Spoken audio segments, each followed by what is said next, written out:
Vous écoutez votre programme Encouragement du jour. Vous écoutez votre programme Encouragement du jour.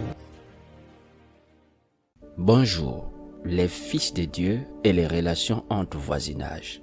Que vous soyez locataire ou propriétaire, votre voisinage est un environnement que vous ne choisissez pas toujours. Mais en tant qu'enfants de Dieu, nous avons une mission, être des artisans de paix. Dans Romains 12, 18, il est écrit « S'il est possible, en tant que cela dépend de vous, soyez en paix avec tous les hommes. » Frères, nous avons une responsabilité active dans la construction de la paix, même dans les situations les plus complexes ou tendues. Quand vous êtes locataire, louez la maison, pas les problèmes. Comprenez que lorsque vous aménagez dans un logement, vous entrez dans un espace qui peut avoir une histoire ou des conflits préexistants entre le bailleur et le voisinage. Il est donc essentiel de ne pas vous impliquer dans des querelles qui ne vous concernent pas. Vous êtes là pour louer la maison, pas pour hériter les problèmes.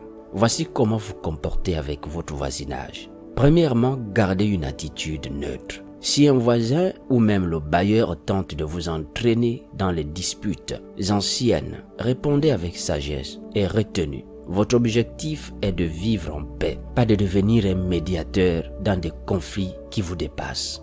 Deuxièmement, cultivez de bonnes relations avec tout le monde. Faites un effort conscient pour connaître vos voisins, être courtois et montrer de l'intérêt sincère. Un sourire, un mot, un bonjour ou un geste d'aide peut désamorcer des tensions et bâtir une harmonie durable. Troisièmement, évitez les ragots. Les rumeurs et les médisances sont des poisons qui détruisent les relations de voisinage. Refusez d'y participer. Un enfant de Dieu est une source de lumière, pas un amplificateur de querelles.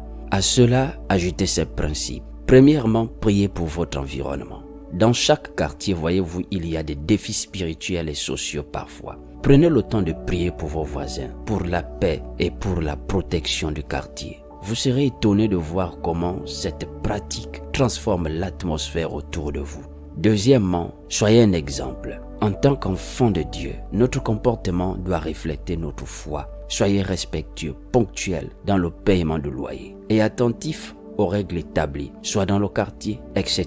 Votre témoignage peut toucher des vies. Troisièmement, gérez les conflits avec sagesse. Si un désaccord survient, ne laissez pas la colère ou l'orgueil prendre le dessus. Prenez le temps de dialoguer calmement et de trouver des solutions constructives. Rappelez-vous que Jésus a dit dans Matthieu 5,9 « Heureux ceux qui procurent la paix, car ils seront appelés fils de Dieu. » Et vous, chers auditeurs, posez-vous cette question aujourd'hui. Suis-je un artisan de paix dans mon voisinage ou un catalyseur de tensions? Si cette réflexion vous inspire, partagez-la avec vos proches. Ensemble, œuvrons pour la paix et montrons que les fils de Dieu apportent la différence là où ils se trouvent. Demeurez bénis.